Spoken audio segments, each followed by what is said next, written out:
안녕하세요.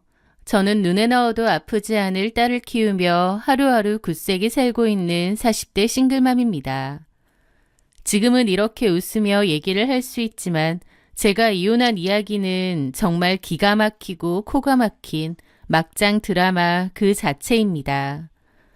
저는 결혼 생활을 10년 했는데 그 10년의 생활이 처참한 배신으로 돌아왔을 때 그 절망감은 겪어보지 않은 분들은 모르실 겁니다.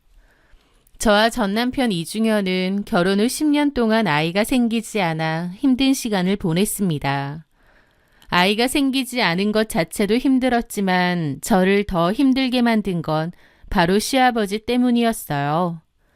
병원에서도 저희 부부 난임의 원인은 불분명하다고 했습니다.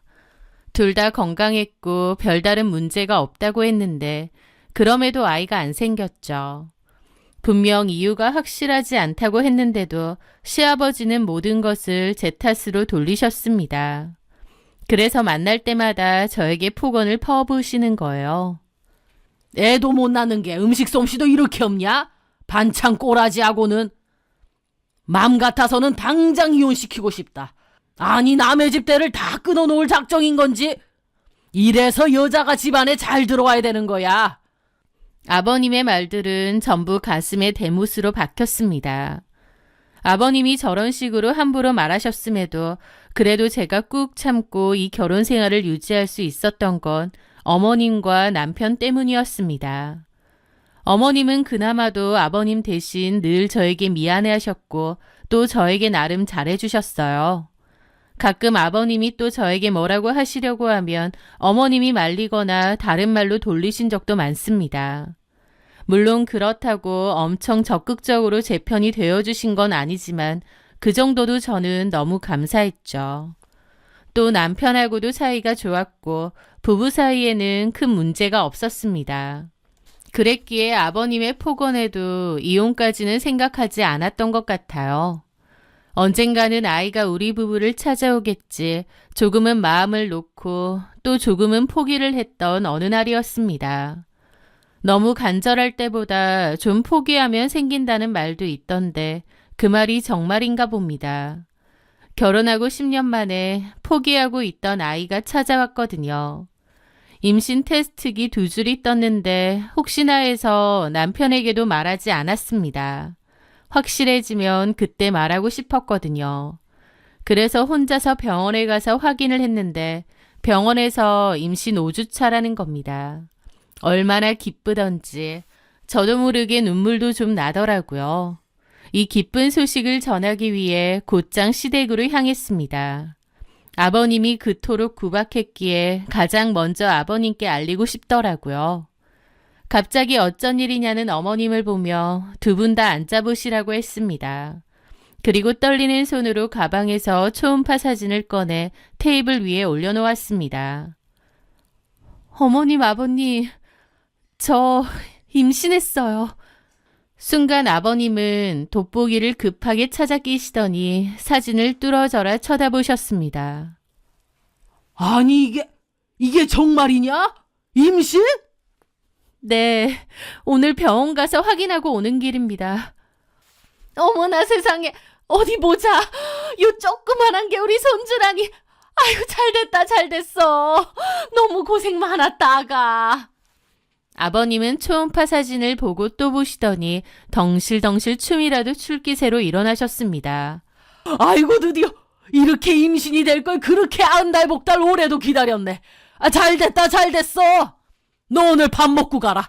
집에 한우 세트 선물 들어온 게 있는데 당장 우리 며느리 고기부터 구워줘야지. 저한테 막말을 일삼던 아버님이 맞나 싶을 정도로 태도가 180도 바뀌더군요.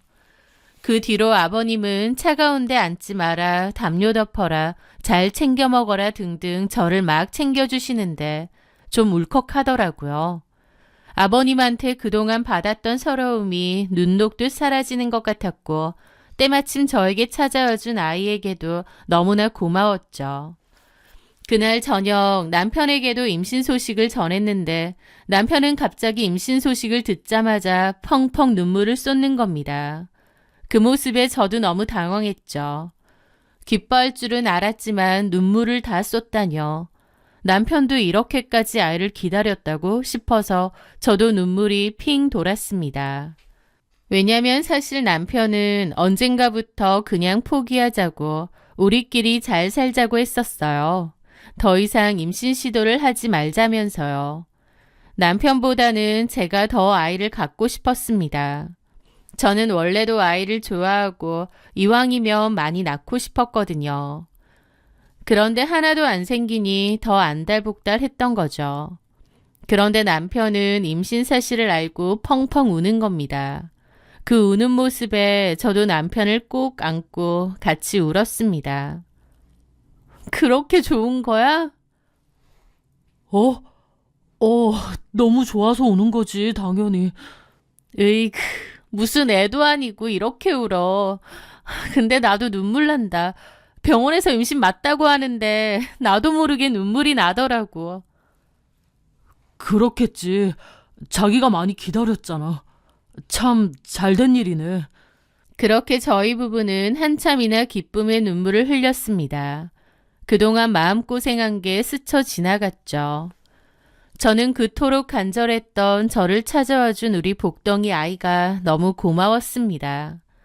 그런데 몇 개월 뒤 성별이 나왔어요. 산부인과에 갔더니 핑크색 옷을 준비하면 좋을 것 같다고 하시더라고요. 저는 아들이든 딸이든 다 너무 좋았기에 만족했습니다. 그런데 시아버지는 딸이라는 사실을 알자마자 바로 태도가 또 돌변했어요. 잘못 듣기라도 한 양 미간을 확 찌푸리시더라고요. 뭐? 딸이라고? 아니, 왜 딸이야? 제가 성별을 정하는 것도 아닌데 저한테 막 따지시는 거예요. 10년을 기다렸는데 고작 계집애? 에잉, 재수가 없으려니. 저는 그 말에 너무 놀랐습니다. 아버님, 무슨 말씀을 그렇게 하세요? 나는 네가 아들 임신한 줄 알고 기뻐한 거다. 아, 딸이라니. 아, 너는 임신을 해도 꼭 딸을 임신하고 난리야. 아버님, 제가 성별을 정하는 것도 아니잖아요. 그리고 저는 딸도 좋아요. 제 말에 아버님은 저를 매섭게 노려보시더라고요. 어머님도 그만하라고 아버님을 말렸습니다. 그날부터 또다시 아버님의 막말이 시작되었어요. 딸 임신한 주제에 라는 말을 툭하면 하셨죠. 저도 더 이상은 못 참겠다 싶어 아버님의 호출을 거부하기로 했습니다. 남편에게도 말했죠. 아버님 해도 너무하신다고. 여태까진 그래도 시댁 어른들이니까 내가 좋게 참고 삭히려 했는데 이제 우리 아이한테까지 그러는 거 보니 못 참겠다고요. 그런데 남편의 반응이 이상한 겁니다.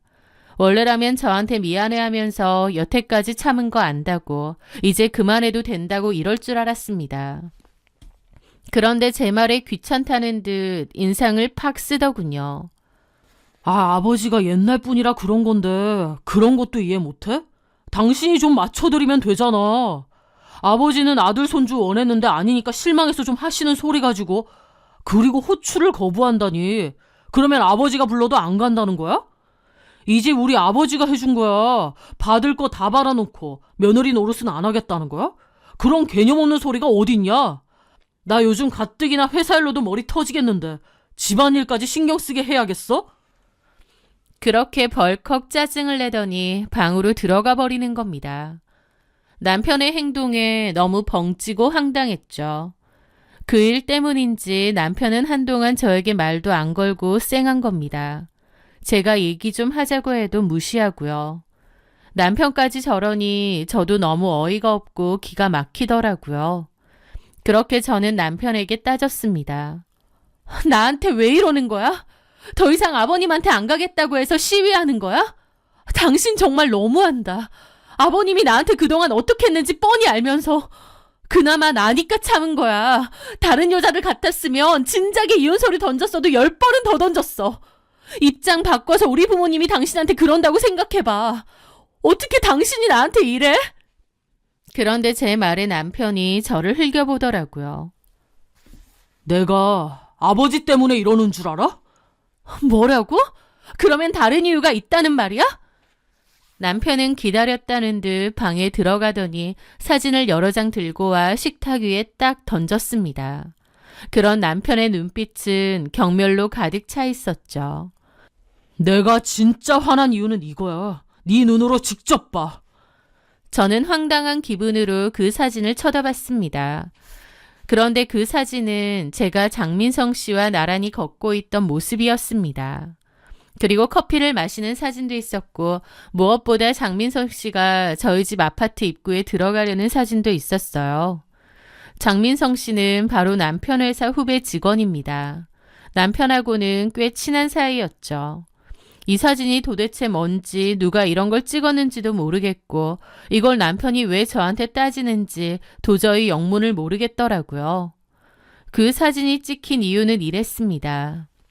몇 주 전 마트에서 장을 간단하게 보고 집으로 돌아가는 길이었습니다. 저희 집 바로 근처는 마트가 없어서 좀 걸어야 되거든요. 평소에도 자주 가는 마트였죠. 그렇게 장바구니를 손에 들고 집으로 가는 길이었는데 장민성 씨와 우연히 마주쳤어요. 저한테 먼저 아는 체를 하더라고요. 안녕하세요, 형수님. 남편하고 친한 후배라서 장민성 씨는 얼굴은 여러 번 봤거든요. 같이 밥을 먹은 적도 있고요. 그래서 저도 잘 알고 있었죠. 어머나, 민성 씨, 안녕하세요. 여긴 어쩐 일로? 지금 회사에 있을 시간 아닌가요? 외근 나왔습니다. 그런데 멀리서 보니까 형수님 보이셔서. 아, 그렇구나. 이리 주세요. 임산부는 무거운 거 들면 안 된다던데요. 제가 들어드릴게요. 무슨요. 이거 무겁지도 않아요. 그리고 지금 일하러 나오신 거 아니에요? 얼른 가보세요. 일 다 끝났습니다. 그리고 어차피 식사 시간이라 밥 먹고 들어가야 되고요. 이리 주세요. 제가 들어드린다니까요. 아니, 진짜 괜찮아요. 아이 참, 주세요. 저는 괜찮다고 하는데 거의 뺐듯이 제 장바구니를 들고 가셨어요. 좀 황당하지만 그래도 도와주시려고 하는 거니 어쩔 수 없이 어색하게 따라갔죠.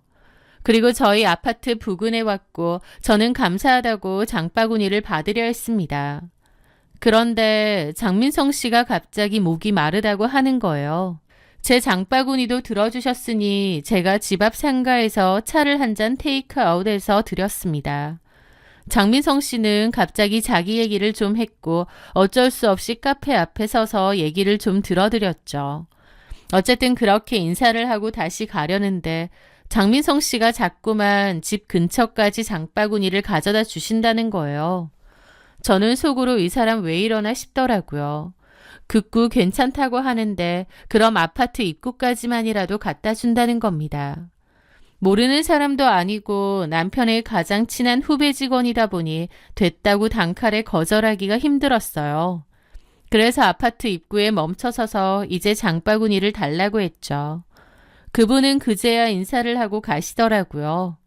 친절하긴 한데 너무 과하다 왜 저럴까 싶었습니다.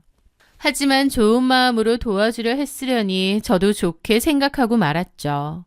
그런데 바로 그날의 사진들이 찍힌 거고 누가 찍었는지 남편이 제 눈앞에서 이 사진들을 보여주는 겁니다. 이게 무슨 상황인지 감도 안 잡히더라고요. 이게 뭐야? 내가 묻고 싶은 말이야. 이걸 누가 찍었어? 사람 시켰어. 사람을 시켰다고? 왜? 왜인지 왜 나한테 물어? 너랑 장민성이랑 그렇고 그런 사이니까 그렇지. 남편의 말에 저는 너무 어처구니가 없어서 꿈을 꾸나 싶더라고요. 뭐라고? 장민성이 다 불었어. 너 장민성이랑 그렇고 그런 사이라며. 혹시나 해서 사람 붙였더니 이런 사진을 주더라. 장민성이 우리 집까지 드나드는 거야? 당신 도대체 장민성이랑 무슨 사이야? 이게 무슨 말도 안 되는 소리야. 내가 장민성 씨랑 무슨 사이라는 거야? 이날 우연히 마주쳤고 내 장바구니 들어준다고 하더라. 나는 당신이 뭔 소리 하는지 도저히 모르겠어. 제가 억울함에 소리쳤지만 남편은 들으려 하지 않았습니다. 오히려 기다렸다는 듯 독서를 퍼부었죠. 변명하지 마. 어쩐지 10년 동안 안 생기던 애가 갑자기 생겼다더니 혹시 장민성에 임신한 거 아니야? 뭐라고?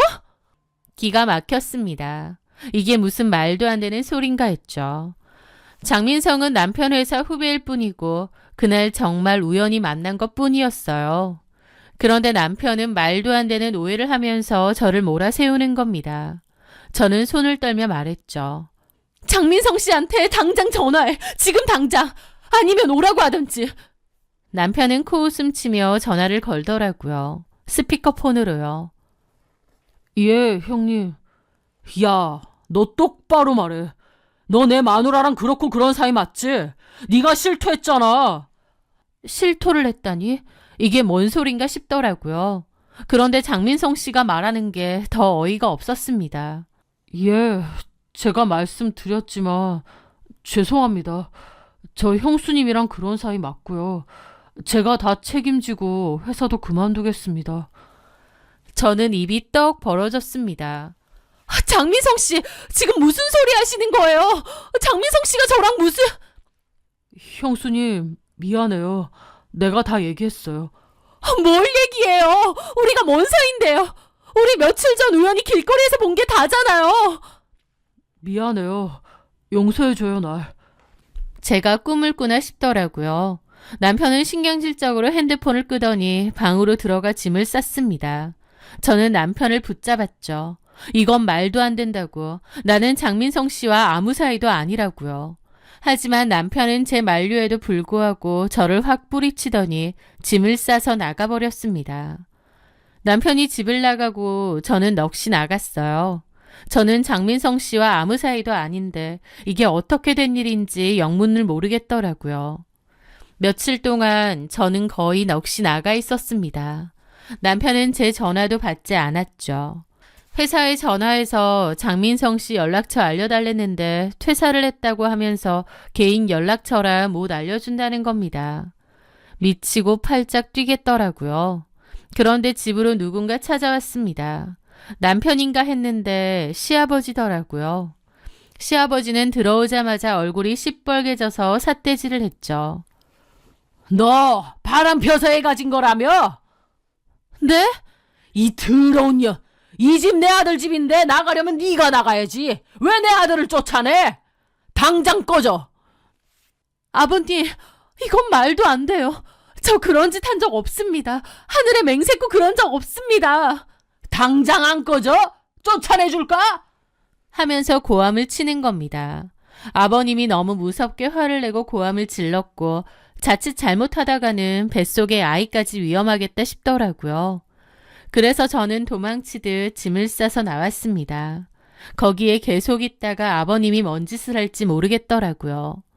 저는 그렇게 친정을 가게 되었고 부모님께 모든 사실을 얘기했습니다. 부모님도 기막혀 하시더라고요. 그러면서 그 장민성이라는 남자와 내가 아무 관계도 아닌데 어떻게 이럴 수가 있느냐며 이게 말이 되냐고 하셨죠. 저야말로 한장할 노릇이었습니다. 저는 일단 장민성을 찾아야겠더라고요. 그렇게 부모님의 도움을 받아 장민성의 뒤를 캐보았습니다. 저는 임신한 배로 부모님과 장민성을 열심히 찾아다녔어요. 너무 억울했죠.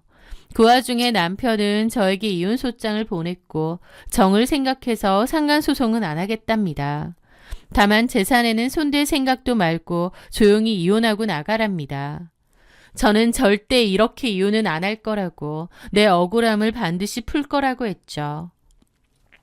그렇게 저희 부모님은 수소문 끝에 심부름센터를 알아냈고 장민성 씨에 대해서 알아내달라는 의뢰를 하게 되었죠. 그 와중에 남편과 시아버지는 이혼을 하라고 닥달을 하고 뱃속의 아이는 점차 커져가고 하루하루 피가 마르고 너무 힘들더라고요. 스트레스가 너무 심해 아이가 잘못되는 건 아닐까 싶을 정도로요. 그런데 의뢰를 하고 일주일 정도 지났을 때 드디어 장민성을 찾아냈다고 했습니다. 저는 부모님과 장민성을 잡으러 갔죠. 장민성이 있던 곳은 놀랍게도 사설 오락실이었습니다. 완전 폐인이 된 꼴로 오락실에서 죽치고 있는 걸 찾아냈죠. 장민성을 저를 보고 도망치려 했는데 저희 아빠가 붙잡아 왔어요. 저는 장민성에게 따졌습니다. 당신이랑 나랑 무슨 사이라고 그런 소리를 했느냐고요. 그러자 장민성이 고개를 푹 숙이며 충격적인 말을 꺼내는 겁니다. 죄송합니다. 정말 죽을 죄를 지었습니다. 사실 제가 형님한테 부탁을 받고. 장민성의 고백은 정말 충격적이었습니다. 장민성은 오랫동안 인터넷 도박이나 성인 오락실을 다니며 도박을 즐겼대요. 낮에는 회사 생활을 하면서 저녁에는 도박으로 시간을 보내는 사람이었다고 했습니다. 겉으론 워낙 싹싹하고 건실해 보여서 생각지도 못했죠. 그러다가 빚이 꽤 생겼다고 했고 사채빚까지 손을 댔대요. 그 사채업자들이 회사까지 찾아와 여러 번 난리를 쳤고 결국 이런저런 일로 회사에서도 해고를 당했다고 했습니다. 그런데 해고를 앞둔 어느 날 제 남편이 장민성에게 제안을 하나 했다는 거예요. 자기를 좀 도와주면 큰 돈을 주겠다고요. 돈에 눈이 뒤집힌 장민성은 뭐든지 하겠다고 했는데 그게 다름 아닌 저한테 누명을 씌워 이혼을 하려 했다며 제 상간남인 척 해주라고 했다는 겁니다. 알고 보니 저는 전혀 몰랐지만 남편은 이미 만난 지 2년 가까이 되는 상간녀가 있다고 했습니다. 회사 거래처 사장딸인데 거래처에서 이사로 재직을 한다고 하더라고요. 실질적으로 일을 한다기보다 사장딸이라서 그 직책이라고 했습니다. 일 때문에 남편하고 만나다가 눈이 맞은 모양인데 남편은 그 여자랑 새 출발을 하고 싶다고 했어요. 그 여자가 저보다 나이도 어리고 집에 돈도 많고 남편 입장에선 저보다 훨씬 나은 여자처럼 느껴졌나 보더라고요. 그래서 제가 어차피 임신도 안 되고 시아버지랑 사이도 안 좋으니 그 핑계로 적당히 이혼을 하려 했답니다. 그런데 그 와중에 예상치 못하게 제가 임신을 했던 거죠. 남편은 친한 후배인 장민성에게 이런 얘기도 다 털어놨다는데 난임으로 적당한 핑계를 대서 저랑 이혼을 하려 했는데 제가 갑자기 임신을 했다고 하니 너무 기가 막혀 눈물까지 났답니다. 그러니까 제 임신 사실에 남편이 펑펑 울었던 이유가 너무 기뻐서가 아니라 자기가 새 출발해야 되는데 일이 꼬였기 때문에 기가 막혀서 운 거였어요. 저는 그것도 모르고 남편이 울 때 저도 덩달아 울었는데 와, 장민성에게 그 얘기를 전해 듣는데 이가 바득바득 갈리더라고요. 남편은 장민성에게 돈을 주며 상간남인 척 해달라고 했답니다. 사진을 몰래 찍을 테니 저한테 접근해서 적당히 가까이 있는 사진을 찍겠다고 한 거죠. 거짓말로 상간관계인 척 말도 꾸며내고요. 그렇게 저를 부정행위를 한 유책 배우자로 몰아 위자료 한 푼 안 주고 재산 분할도 없이 이혼하려는 속셈이었다고 했습니다.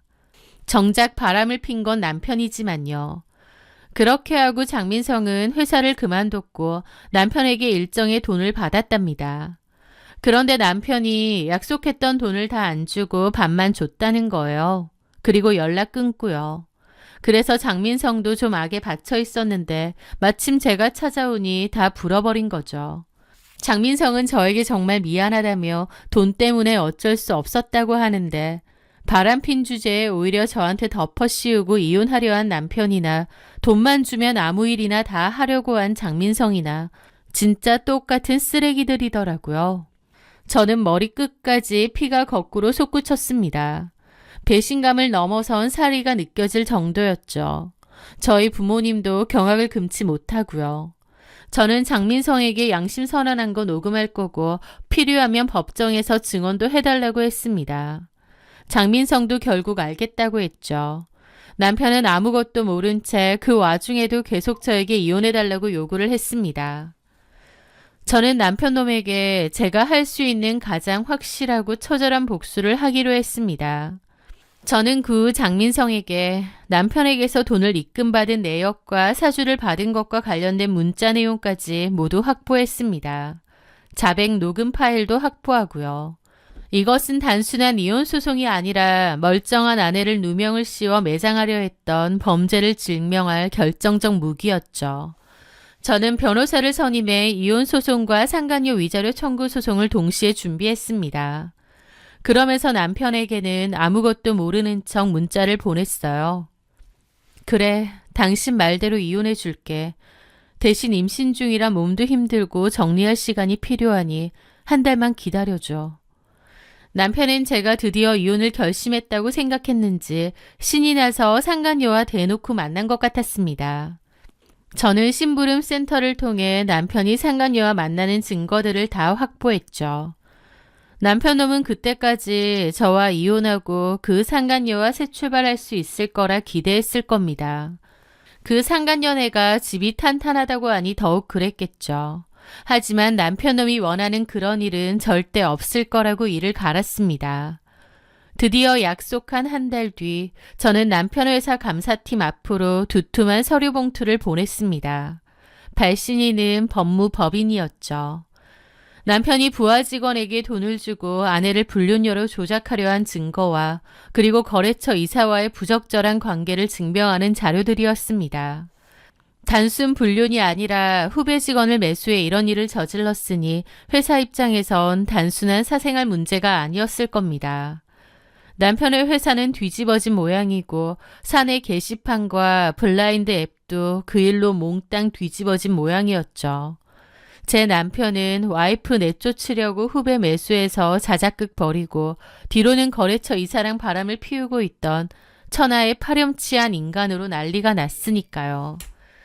그 일로 회사가 꽤나 시끌시끌했던 것 같고 결국 징계위원회가 열리기도 전에 남편은 권고사직 형태로 쫓겨나듯 회사를 나왔다고 하더라고요.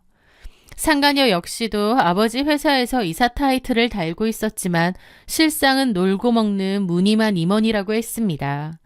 그 집 역시도 발칵 뒤집혔다고 했어요. 그 거래처 사장님은 자기 딸이랑 제 남편이랑 만나는지 몰랐다가 모든 걸 다 알게 된 모양인데 그냥 불륜도 아니고 본처를 내쫓기 위해 이런 일까지 벌였다는 사실에 기가 막혔겠죠. 제 남편에게 전화를 걸어 다시는 내 딸 주변에 얼씬도 하지 마라 으름장을 놓았다는 얘기를 전해 들었습니다. 상간녀 역시도 남편이 그렇게 진지한 상대는 아니었던 모양이었는지 바로 남편과는 정리를 했다고 하더라고요. 저는 그간 시아버지가 저에게 했던 폭언들에 대한 증거도 있었기에 시아버지도 같이 위자료 청구 소송을 했습니다. 소송을 당한 시아버지가 펄쩍 뛰며 전화를 했기에 제가 그랬죠. 바람피고 온갖 더러운 짓, 추악한 짓 하고 다닌 건 내가 아니라 당신 아들이라고. 당신도 남의 집 엄한 딸 잡지 말고 본인 자식이나 똑바로 키우지 그랬냐고요. 저는 살면서 어른한테 저렇게 말해본 적이 없는데 시아버지한테는 너무 맺힌 게 많아서 정말 악다구니를 쓰며 다 쏟아냈던 것 같습니다. 시아버지가 전화 뒤에서도 뒷목 잡고 넘어가는 게 보일 지경이었죠. 저는 진짜 하고 싶은 말 다 쏟아붓고 다시는 전화하지 말라고 하고 끊었습니다. 그 후 남편과는 지루한 소송을 이어갔습니다. 저는 결혼 생활 10년이 되었다며 위자료랑 별개로 재산 분할 반을 요구했거든요. 회사에서 잘리고 상간녀한테도 버림받은 남편은 재산은 포기 못하겠는지 갖은 수를 쓰며 버텼습니다. 하지만 지가 그런다고 법적으로도 안 되겠나요? 저는 위자료는 물론 제가 만족할 만한 재산 분할까지 받아왔습니다. 그렇게 소송을 이어가는 사이에 예쁜 딸아이를 출산했어요. 친정 부모님이 많이 도와주셔서 잘 키우고 있습니다. 그렇게 모든 이혼 관련 처리가 끝이 나고 지금은 아이와 함께 행복하게 잘 살고 있습니다. 남편에게 받은 재산 분할 금액으로 작은 카페를 운영하고 있습니다. 친정 부모님 사시는 아파트 상가예요. 요즘은 그 다사다난했던 지난 일들이 마치 전생처럼 느껴질 정도로 평온하게 잘 지내고 있습니다. 저를 모함하고 벼랑 끝으로 내몰려던 전 남편 놈의 악행들. 이런 일까지 당한 사람은 흔치 않을 것 같네요. 하지만 하늘은 견딜 수 있을 만큼의 시련을 준다는 말도 있잖아요. 다르게 생각해보면 제가 그만한 시련을 견딜 수 있는 사람이라는 뜻도 되는 것 같습니다. 그리고 그 험하고 기막힌 일들은 저를 더 단단하게 만들어주는 것 같기도 합니다. 왜냐면 저는 이제 어지간한 일로는 꿈쩍도 하지 않을 만큼 강해졌다고 믿거든요. 얼마 전 시아버지가 딸이라도 좋으니 아이 좀 보여달라며 연락을 했는데 저는 답장도 않고 바로 차단했습니다. 딸아이라고 그렇게 난리칠 땐 언제고 이제 와선 아쉬워하는 그 모습이 어이가 없더라고요. 저는 저희 아이를 위해서 좀 더 마음도 단단히 먹고 굳세게 살 겁니다. 제 사연 들어주셔서 감사합니다.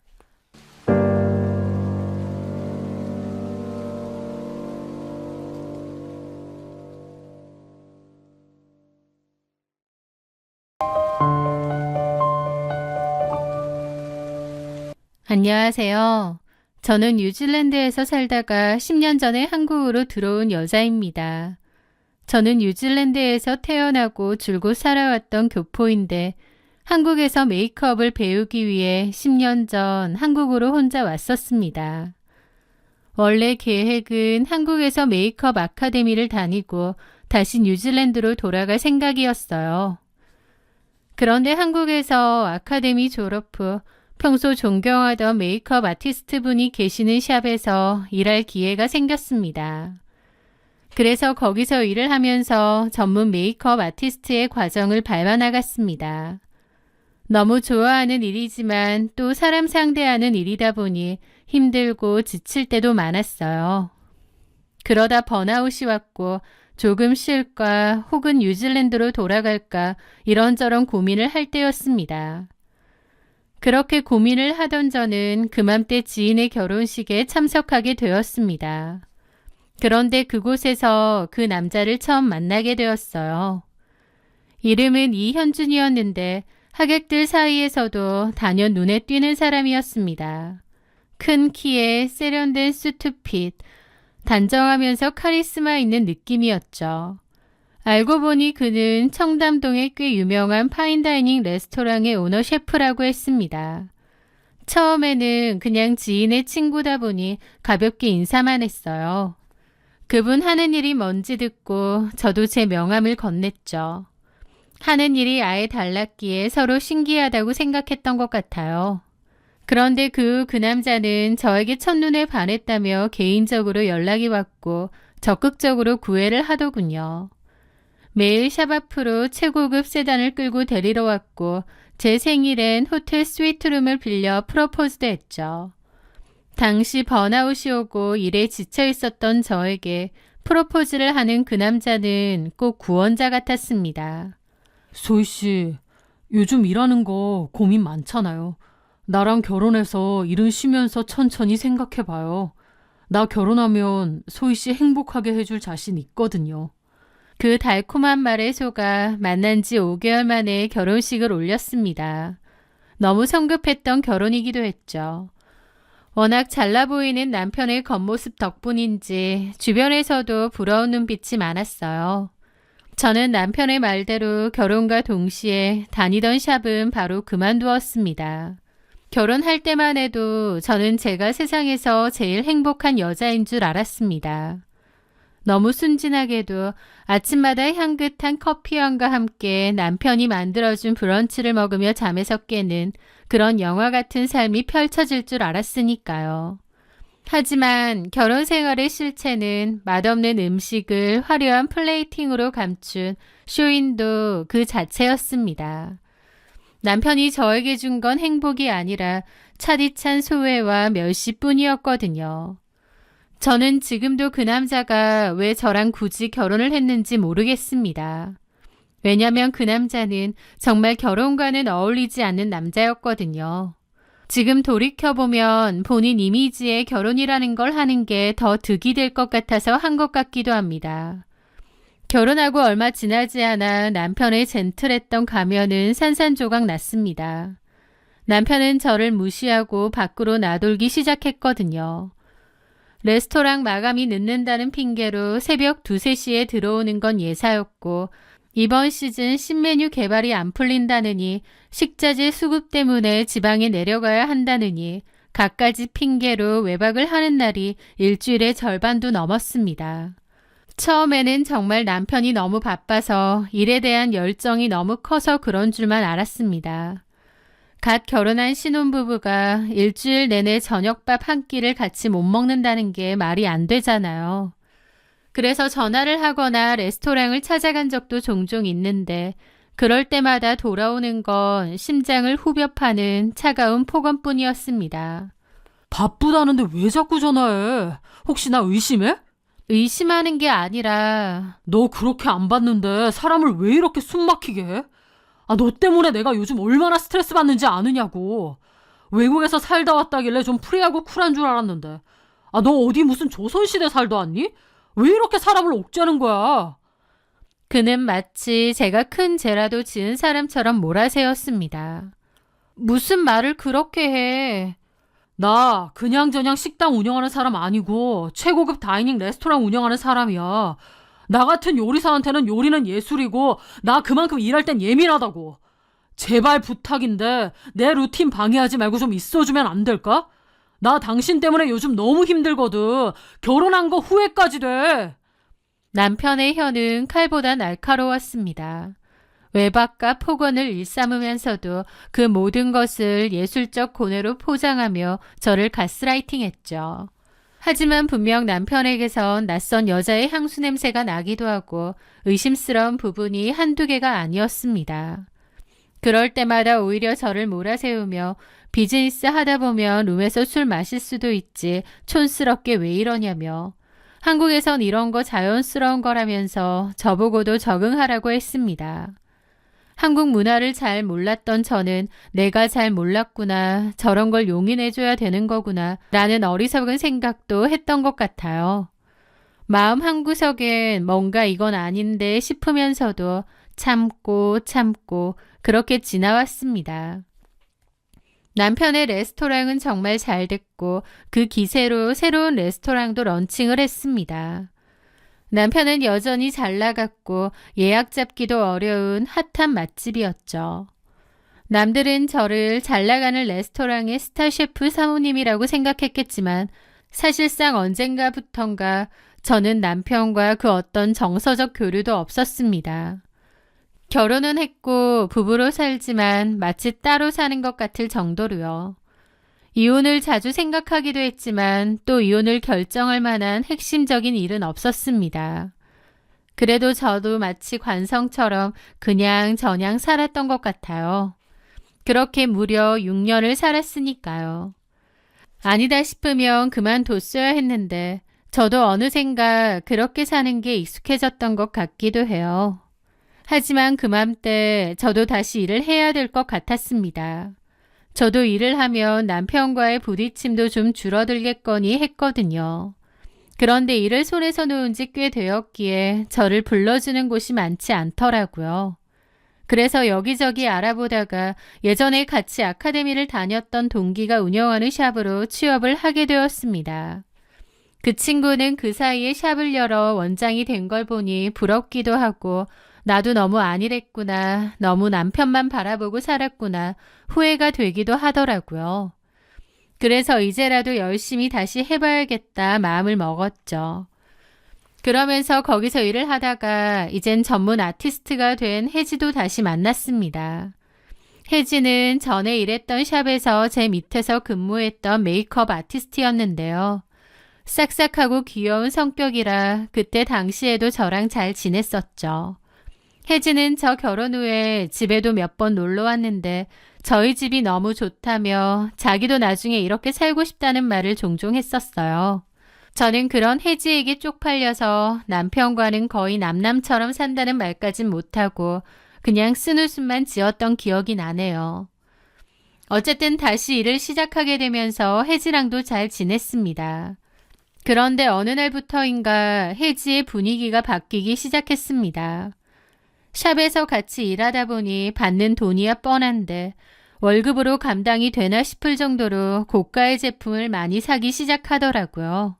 신상 명품 가방도 종종 사고 손목에는 연봉에 맞먹는 수천만 원짜리 명품 시계가 번쩍거리고 있었으니까요. 어머, 혜지야, 너 요즘 로또라도 당첨된 거야? 이거 다 엄청 비싼 거잖아. 제 물음에 혜지는 콧노래를 흥얼거리며 거울을 보더군요. 아, 언니, 저 남친 생겼잖아요. 사업하는 오빠인데 저한테 완전 푹 빠져서 다 이것저것 사주더라고요. 오빠가 능력도 짱인데 음식 솜씨도 대박이에요. 저 맨날 오빠가 해준 요리 먹느라 입맛만 고급된 것 같아요. 어머, 그래? 무슨 사업 하시는데? 그 말에 혜지는 자기는 자세히는 모르고 그냥 사업하는 것만 안다며 코를 찡긋하더라고요. 굳이 저한테 말하고 싶지 않은가 보다 싶어서 저도 더 이상은 안 물었습니다. 그때까지만 해도 저는 그저 혜지가 능력 있는 남자 만나는구나 하고 말았습니다. 그런데 어느 날 혜지가 여행 갔다 온 거 사진 보여준다고 해서 같이 보고 있었어요. 남친이랑 같이 갔다는데 정작 남친 얼굴 사진은 전혀 없더라고요. 남친이 사진 찍는 걸 싫어해서 잘 안 찍는다고 하면서요. 그런데 그 사진 중 하나에 그 남친이라는 사람 어깨가 나왔거든요.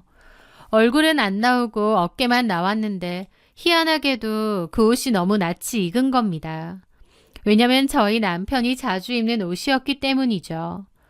처음에 그 낯익은 셔츠를 봤을 때 의아했지만 이내 고개를 저었습니다. 에이 설마 저 옷이 국내에 하나밖에 없는 옷도 아니고 흔한 옷인데 뭐 하면서 그냥 대수롭지 않게 넘겼죠. 그런데 그 뒤로 사정이 생겨 남편의 차를 제가 빌려 타는 일이 있었습니다. 그렇게 무심코 내비게이션 화면을 보다가 최근 목적지 목록을 눌렀는데 그 순간 저는 제 눈을 의심했습니다. 사만 오피스텔. 남편이 뜬금없이 오피스텔을 갔더라고요. 그런데 그 오피스텔의 이름이 낯이 익은 겁니다. 가만 생각을 더듬어 보니 바로 혜지가 얼마 전 남친이 구해준 집으로 이사했다며 대화 중에 말했던 그 오피스텔이었습니다. 그 대화가 떠오른과 동시에 혜지의 남자친구 옷이 제 남편 옷과 똑같았던 그 일도 번쩍 떠오르더라고요. 설마 하는 그 순간부터 머릿속이 하얗게 변했습니다. 저는 떨리는 손으로 블랙박스 메모리 카드를 꺼내 노트북에 연결했습니다. 제발 아니길, 내 착각이길 빌며 영상을 재생했어요. 하지만 그 안에서 들려온 목소리에 저는 무너져 내리고 말았습니다. 자기야, 오늘 어디 가지 말고 우리 집 가서 편하게 있을까? 오늘은 내가 맛있는 거 만들어줄게. 너 요리 잘해? 당연히 오빠가 먹기엔 별로일 수도 있지만 나름 나쁘진 않아. 그래. 어디 기대 좀 해볼까? 정성으로 봐줘야지. 그리고 우리 나중에 같이 살면 그땐 내가 맨날 요리해줄게. 오빠는 직장에서도 맨날 요리하니까 힘들잖아. 맞아. 집에 가면 주방 들어가기도 싫어. 그럴 거면 빨리 너랑 살아야겠다. 준비된 신부감이네. 이제 알았어? 그러니까 빨리 나한테 와. 너무나도 익숙한 목소리, 남편과 혜지의 목소리였습니다. 제 심장은 터질 듯이 뛰기 시작했죠. 두 사람이 언제부터? 도대체 어떻게? 의문만 가득했습니다. 오빠, 언니랑은 언제 이혼할 거야? 나 기다리기 힘든데. 솔직히 샵에서 언니 얼굴 보기도 싫어. 혜지의 앙칼진 투정에 남편이 달래듯 말하더군요. 좀만 기다려 혜지야. 재산 좀 정리하고 내보낼게. 맨날 기다리라고만 하고. 헤어지긴 할 거지? 당연하지. 나도 싫어. 지긋지긋해. 알았어. 안 들키게 조심해. 너나 조심해. 괜히 티내지 말고. 너 그러다가 소송이라도 당한다. 조용히 해결해야지. 알았다니까. 뒤통수도 이런 뒤통수가 있을까 싶더라고요. 남편의 바람 상대가 제 후배이자 같은 직장에서 근무하는 혜지라니. 도대체 이 두 사람은 언제 만났을까 싶었습니다. 가만 생각해보니 혜지가 저희 남편 레스토랑을 너무 가보고 싶다고 전에 그래서 예약을 잡아준 적이 있는데 그때 처음 만났을까 싶기도 하더라고요. 어찌됐든 이 두 사람은 저를 바보 취급하며 놀아나고 있었습니다. 블랙박스 영상을 본 제 눈에서는 뜨거운 눈물이 줄줄 흘러내렸습니다. 배신감에 치가 떨려 온몸이 주체할 수 없이 떨려오더라고요. 저는 좀 더 확실한 남편과 이혜지를 한 방에 보내버릴 증거가 더 필요하다는 직감이 들더라고요. 그래서 몰래 남편의 휴대폰을 샅샅이 뒤지게 되었습니다. 그런데 거기에서 저는 더 큰 충격을 받게 되었어요. 혜지와의 불륜이 중요한 게 아니더라고요. 내가 지난 세월 동안 재활용도 안 되는 쓰레기랑 살았구나 깨달았습니다. 그리고 피눈물을 흘리며 그 증거들을 모조리 다 모았죠. 뒤도 보지 않고 이혼할 작정이었는데 조용히 해주긴 싫더라고요. 사람 가지고 놀았던 그 대가를 치르게 해주겠다는 생각이 들었고 이가 바득바득 갈렸습니다. 남편에게도 혜지에게도 되돌려주고 싶더라고요. 며칠 뒤 직장 동료들의 모임이 잡혔습니다. 혜지도 당연히 그 자리에 나온다고 했죠. 저는 이날을 디데이로 잡았습니다. 그 전까진 직장에서 혜지를 봐도 이를 악물고 감정을 참아내야 했어요.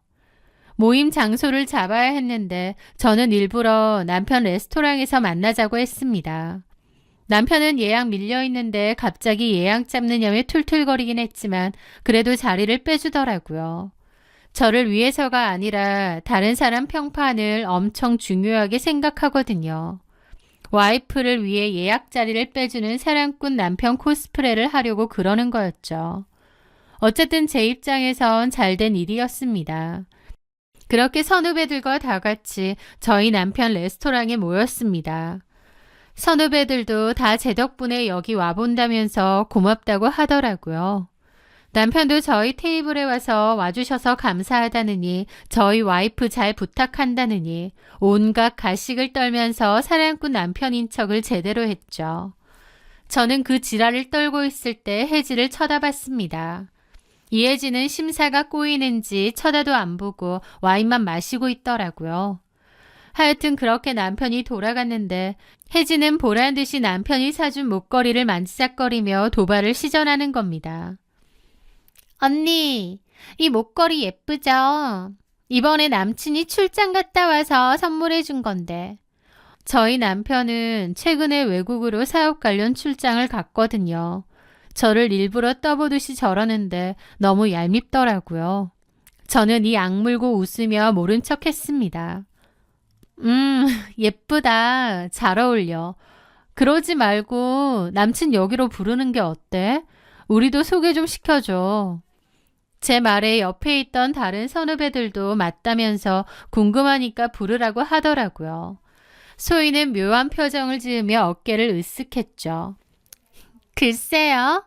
워낙 바빠서 다음에요. 그래서 제가 일부러 그랬죠. 왜? 혜지 네가 불러도 못 오는 사람이야? 바쁘니까요. 아무리 바빠도 뭐 이 시간까지 일하지는 않을 테고 사업한다며. 직장인도 아니고 뭐 가게 하는 것도 아닐 거고 여자친구가 부르는데 안 올까 설마. 제가 웃으며 말하자 혜지 표정이 살짝 안 좋더라고요. 갑자기 부르는 건 좀 예의가 아니죠. 그러자 다른 선배도 그랬습니다. 뭔 예의까지 여자친구 직장 선후배들 소개시켜준다는 건데. 혜지 네가 자랑 엄청 했잖아. 제가 뭘 자랑을 해요. 했으면서 왜 못 불러? 그 말에 제가 웃으면서 그랬죠. 혹시 아바타 아니야? 실존 인물 아닌 거 아니야? 제 말에 혜지 표정이 확 일그러지더라고요. 아니거든요? 언니 왜 그래요 오늘따라?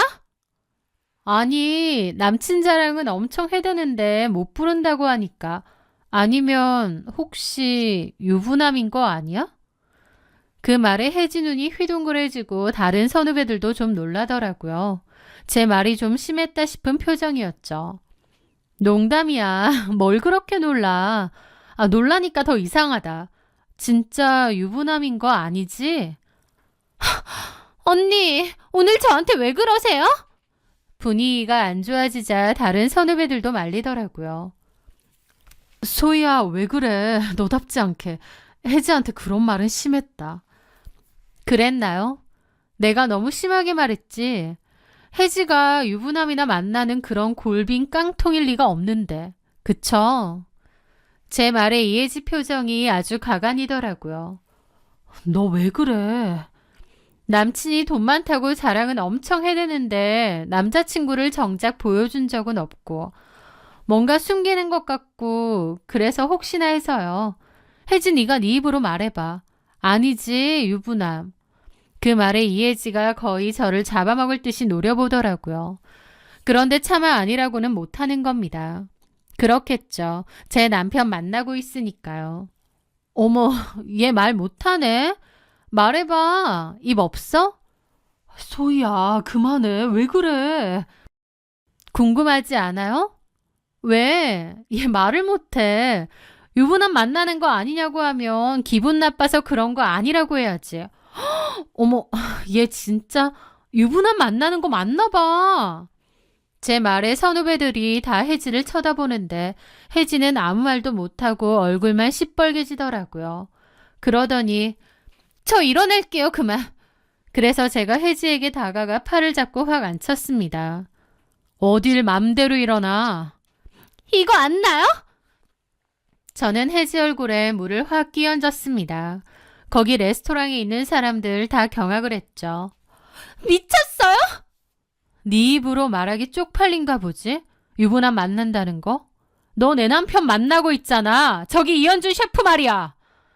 그 말에 거기 있던 선후배들도 다 경악을 했죠. 다른 손님들도 놀라서 웅성거리고요. 이혜진은 얼굴이 터질 듯이 빨개져서는 놓으라고 하는 겁니다. 하지만 저는 절대 놓지 않았죠.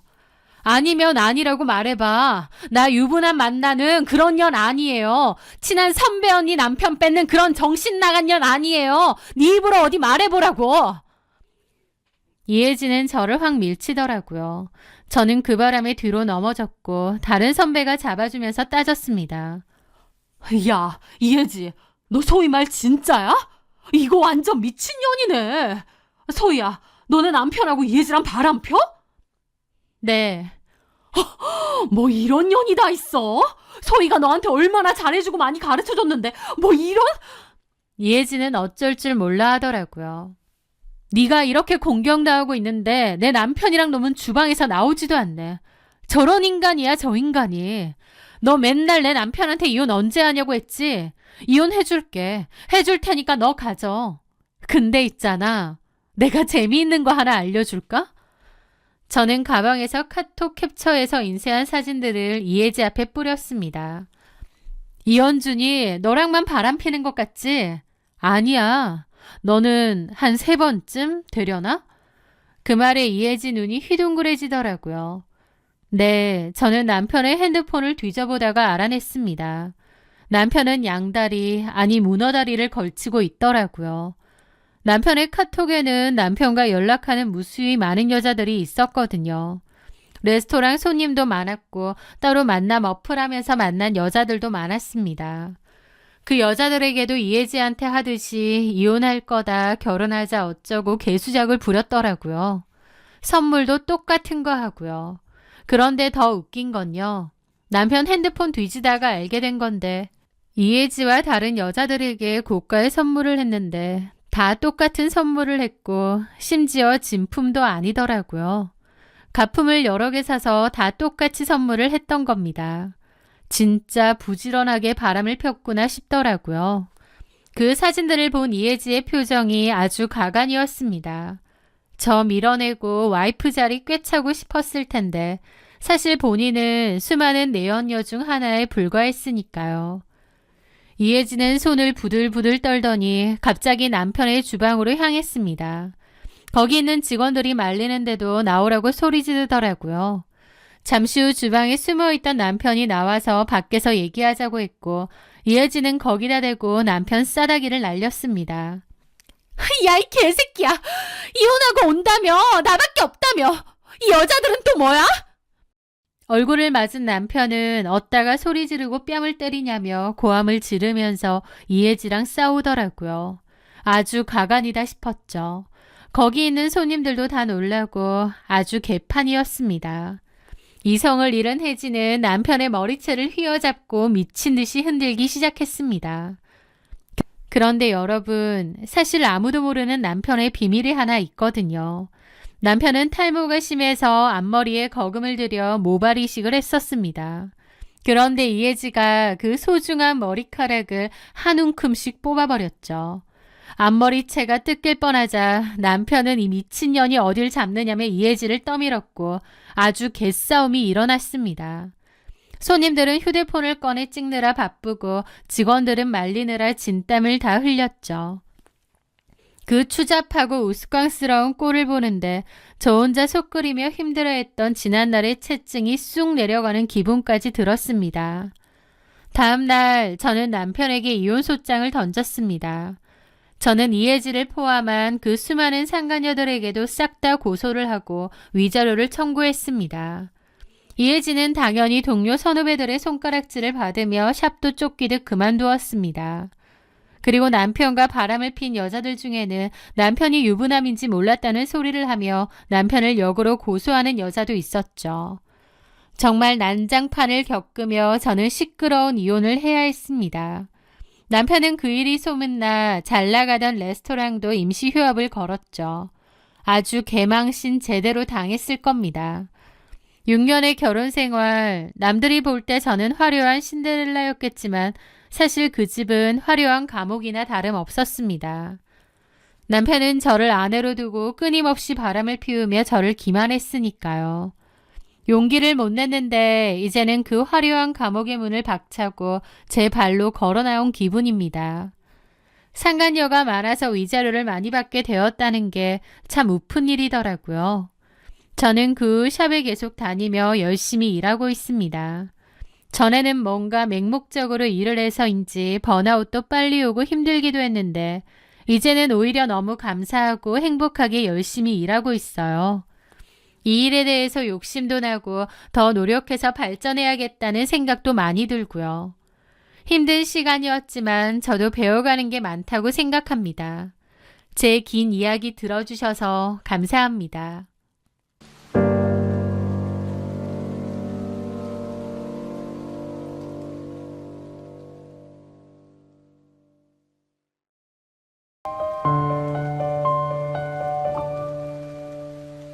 안녕하세요. 저는 결혼 6년차 동네 상가에서 1인 속눈썹 연장샵을 운영하고 있는 30대 여자입니다. 결혼 6년차지만 저희 부부 사이에 아이는 없습니다. 남편과의 시작은 참 불같았어요. 친구들과 놀러 갔던 나이트클럽에서 우연히 부킹으로 만났거든요. 나이트에서 만난 남자랑 결혼까지 가기가 쉽지는 않은데 저는 그때 그 남자가 꼭 제 운명 같았을 정도로 좋았습니다. 남편은 화려한 말재주와 유머 감각을 가지고 있었어요. 얼마나 재미있는지 대화를 하고 있으면 진짜 개그맨 뺨칠 정도였죠. 저는 그런 유쾌한 모습에 홀딱 반해버렸습니다.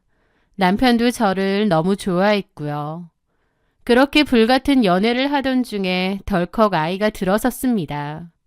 둘 다 나이가 있었고 잘 맞았기에 바로 결혼을 하기로 했어요. 그렇게 양가 허락을 받고 서둘러 결혼식을 올렸습니다. 물론 결혼을 좀 급하게 진행한 감이 있긴 했죠. 하지만 하늘도 무심하시지 결혼식 올리고 얼마 안 돼서 아이는 유산이 되고 말았습니다. 그 일이 트라우마가 된 건지 아니면 그 뜨겁던 남편과 제 사랑의 유효기간이 끝나버린 건지 그 뒤로는 딱히 아이 소식도 없었을 뿐더러 부부 사이도 급격히 식어버렸습니다. 연애 때 그 뜨겁던 감정은 온데간데 없어져 버리고 지금은 그저 한 집에 사는 하숙생이나 다름없는 결혼했으니 의리로 사는 무미건조한 관계가 되어버리더라고요. 헤어지지 못하니 그냥 사는 애정도 멋도 없는 뜨뜻미지근한 그 정도의 부부 사이가 된 거죠. 그렇게 지내던 도중 남편은 다니던 회사를 그만두고 퇴직금을 털어 현재 핸드폰 케이스 매장을 운영하고 있습니다. 말이 좋아 사장이지 사실상 손님보다 팔이 날리는 날이 더 많습니다. 하루 종일 가게 구석에 앉아서 핸드폰으로 인터넷 커뮤니티나 들여다보고 키보드 배틀이나 뜨며 시간을 죽이는 게 일상이었죠. 결혼은 좀 존경할 만한 사람이랑 하는 게 좋다고 하던데 그게 무슨 말인지 너무 잘 알 것 같습니다. 남편과 불같은 연애 끝에 결혼을 하긴 했는데 그 불이 식고 나니 남편이 어떤 사람인지 너무 잘 보이더라고요. 남편은 책임감도 별로 없고 삶에 어떤 의지나 계획도 별로 없는 사람이었습니다. 존경할 만한 구석이 전혀 없는 사람이었죠. 그런 걸 지켜보며 실망스럽기도 했지만 또 부부라는 게 서로 실망해도 큰일 아니면 그냥 같이 살잖아요. 남편과 저도 그런 사이였죠. 제 속눈썹 샵과 남편 가게는 걸어서 10분 정도의 거리입니다. 마음만 먹으면 매일 점심을 같이 먹을 수도 있는 가까운 거리죠. 하지만 남편과 저는 굳이 밖에서 따로 만나는 일은 없습니다. 가끔 제가 남편 가게 근처에 은행 업무를 보러 가거나 할 때 밥 먹었어? 안 먹었으면 밥 같이 먹자 해서 먹을 때도 있긴 했어요. 하지만 그런 일은 흔치 않을 정도로 각자 살고 있었습니다. 남편에게는 3살 어린 남동생이 있는데요. 그러니까 저에게는 시동생이죠. 한 뱃속에서 난 자식인데도 시동생은 남편과는 정말 많이 달라요.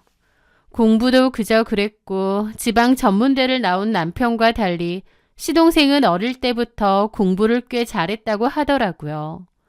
명문대를 졸업했고 누구나 들으면 알만한 대기업에서 연구원으로 일하고 있는 엘리트입니다. 그래서 시댁의 자랑이기도 했죠.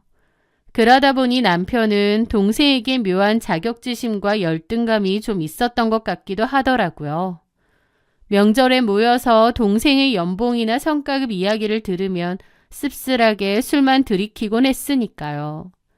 그렇게 잘난 시동생은 입버릇처럼 저는 결혼 안 합니다. 혼자 화려하게 즐기면서 살 겁니다. 라고 비혼선언을 해왔습니다. 눈이 워낙 높아서 웬만한 여자는 성에 차지도 않을 것 같긴 했어요. 그런데 어느 날 시동생이 마음이 바뀌었는지 갑자기 그러는 겁니다. 저 결혼하겠습니다.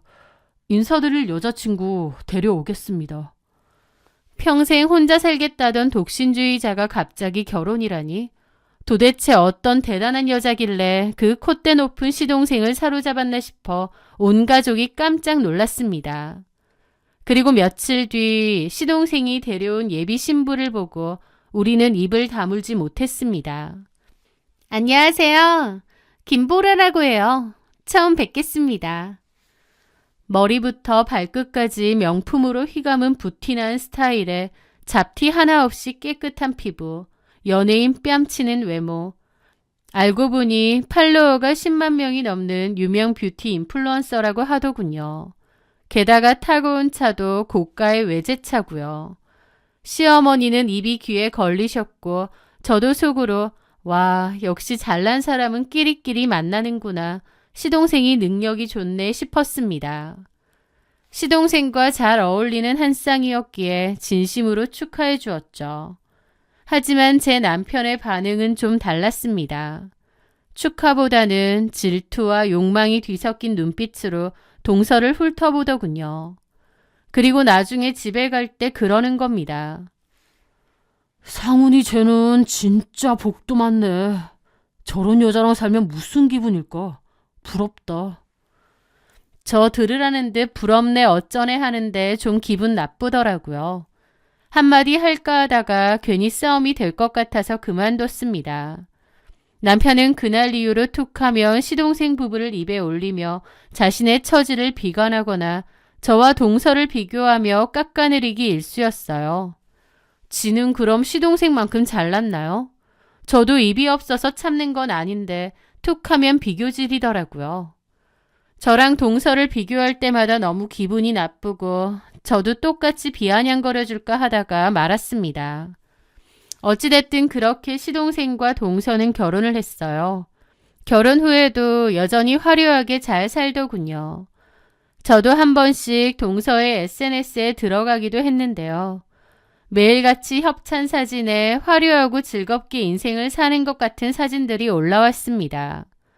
사실 동서가 인플루언서로 버는 돈으로 치면 대기업 다니는 시동생보다 돈을 더 잘 번다고 하더라고요. 동서는 워낙 도도한 성격이라 시댁 행사에도 자주 참여하진 않았습니다. 바쁜 스케줄 때문에 참석이 어렵다며 어머님께 돈 봉투만 보내기 일쑤였죠. 볼 일도 없으니 동서지간인 저와도 거의 교류가 없었습니다.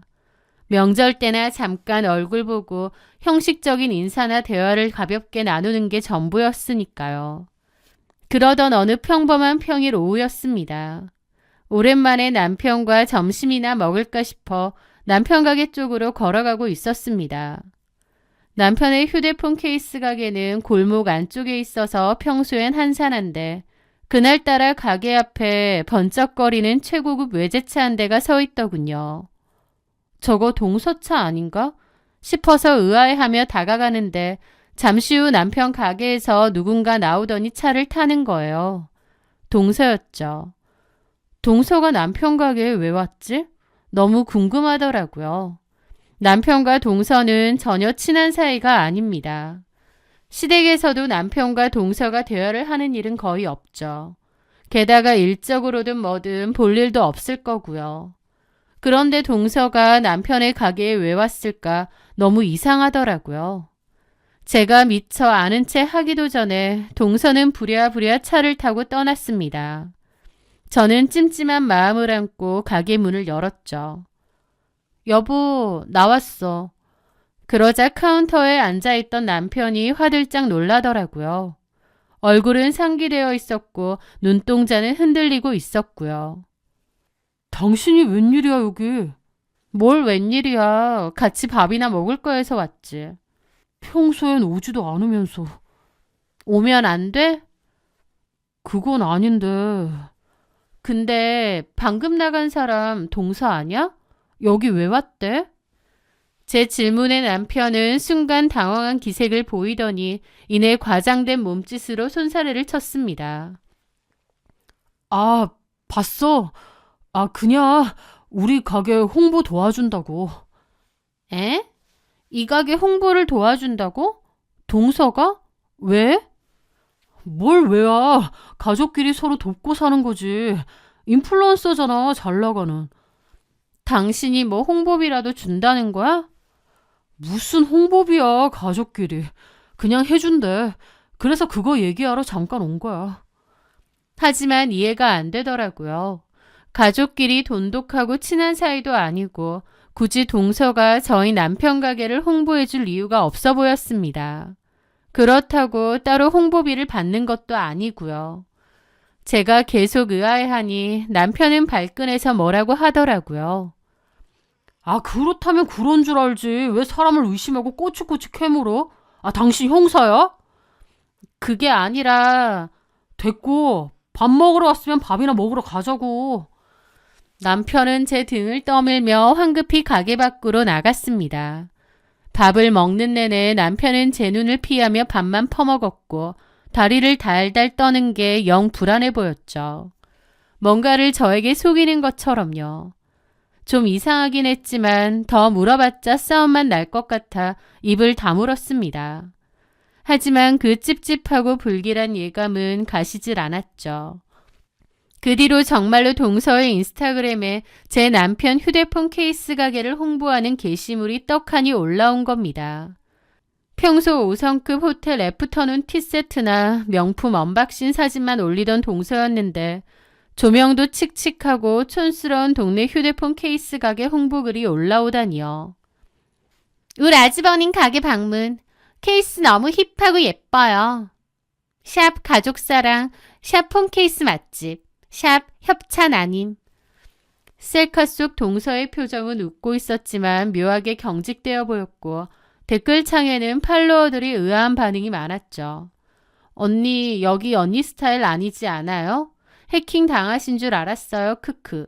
이런 류의 댓글들이요. 도대체 동서가 이걸 왜 올려줬을까?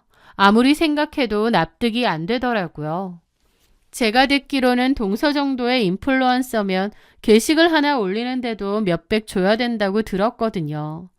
동서는 그마저도 엄청 선별해서 자기 이미지랑 맞는 것만 올린다고 하고요. 그런데 아무리 가족이라지만 저희 남편 핸드폰 케이스 가게를 홍보해 준다고? 도저히 말이 안 되더라고요. 뭔가 찜찜한 마음이 계속 남아 있었는데 그러다가 결정적인 사건은 어머님 생신 때 터졌습니다. 온 가족이 모여 음식 준비를 하느라 분주한데 부침가루가 뚝 떨어졌어요. 평소엔 손에 물 한 방울 묻히기 싫어해서 어머님 저는 요리는 젬병이라 하며 쏙 빠져있던 동서였는데 그날은 먼저 자기가 부침가루를 사오겠다고 하더라고요. 그런데 동서가 나가고 얼마 안 있어서 어머님이 산적꼬치도 모자란다고 하시는 거예요. 그래서 저도 지갑을 챙겨 뒤따라 나갔습니다. 그런데 집에서 그리 떨어지지 않은 담벼락 쪽에 익숙한 두 남녀의 실루엣이 보였습니다. 남편과 동서였죠. 저 두 사람이 몰래 나와서 할 얘기가 뭐가 있겠나요? 너무 수상한 상황이었죠. 저는 본능적으로 몸을 숨기고 숨을 죽였습니다. 담벼락에 몸을 기대고 둘이서 무슨 대화를 하는지 엿들어 보려고 했죠. 그런데 거리가 좀 있다 보니 잘 안 들리는 거예요. 대신 드문드문 이런 말은 들리더라고요. 그때 만나서 들을게요. 제발 닭달 좀 하지 마세요. 알았어요, 재수씨. 재수씨는 안 들키게 조심해요. 보는 눈 많으니까 처신 잘하고. 둘이서 뭔가 숨기는 비밀이 있는 것 같았습니다. 심장이 쿵쿵 뛰다 못해 터질 것 같았습니다. 이 상황을 어떻게 해야 할지, 혹시 시동생과 나 몰래 둘이서 불륜이라도 저지르는 건지 기가 막히더라고요. 그런데 도대체 동서가 왜? 제 남편이 객관적으로 인물이 잘났거나 능력이 넘치거나 매력적인 사람도 아닌데 둘이 그렇고 그런 사이라고? 납득도 안 되더라고요. 저는 일단은 따로 알아보기로 하고 남편에게 티는 내지 않았습니다.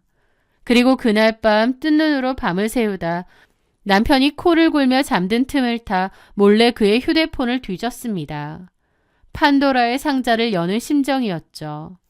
그리고 문자 보관함에서 충격적인 메시지를 발견했습니다. 내일 밤 9시 룸 술집 3번 방.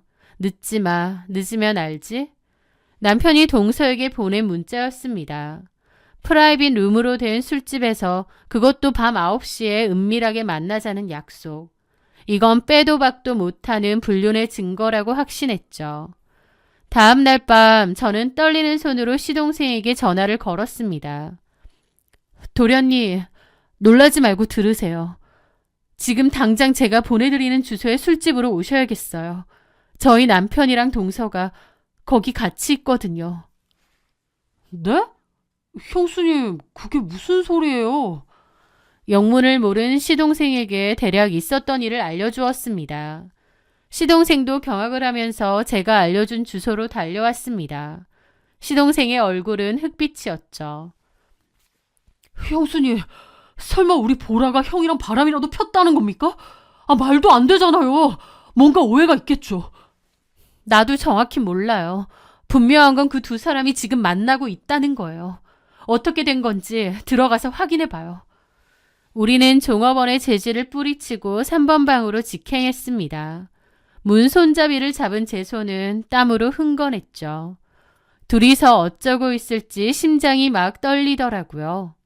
그렇게 각오를 단단히 하고 문을 벌컥 열어젖혔습니다. 그런데 눈앞에 펼쳐진 광경은 제 예상을 완전히 뒤엎는 것이었습니다.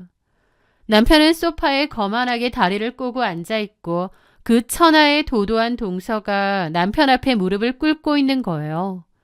저와 시동생이 들이닥치자 동서도 저희 남편도 경악을 했죠. 형, 이게 뭐 하는 짓이야? 너무 충격적인 상황이라 어안이 벙벙했습니다. 시동생은 동서에게도 이게 다 무슨 일이냐 물어봤죠. 그 순간 동서는 남편을 보자마자 와르르 무너져 내린 것 같더라고요. 갑자기 오해를 하며 그러는 겁니다. 아주버님이 나 협박했어. 뭐? 협박? 재수씨, 뭔 소리예요? 내가 무슨 협박이야? 아니야, 상훈아, 그런 거. 일단 다들 진정 좀 하고. 나 협박한 거 맞잖아! 동서가 그렁그렁한 눈으로 남편을 노려보더라고요. 시동생도 저도 기가 막혔습니다. 보라야, 어떻게 된 건지 다 얘기해봐. 무슨 협박? 그런데 남편이 막 아무렇지 않은 척 말리는 겁니다. 야, 상훈아, 그만하고 읽다. 그 순간 시동생이 남편 가슴을 확 밀어버리더라고요. 남편은 소파에 넘어지듯 주저앉고요. 착하고 젠틀한 동생이 형을 떠밀어버리니 남편도 놀란 얼굴이었죠. 야, 뭐 하는 짓이야? 너 지금 나 밀었냐? 시동생은 남편을 노려보더니 입 닥치고 가만히 있으라고 하더라고요. 시동생이 너무 서슬퍼런 눈으로 말하니 남편도 일단 입을 다물었죠. 시동생은 동서에게 말해보라고 했습니다. 형이 무슨 협박을 했냐고요. 그때 제 남편이 동서에게 그러는 거예요. 야, 말해. 다 말해봤자 네 무덤 네가 파는 거야. 하지만 동서도 악에 받쳐서 그러더라고요. 이제 상관없거든? 이 쓰레기 같은 인간아!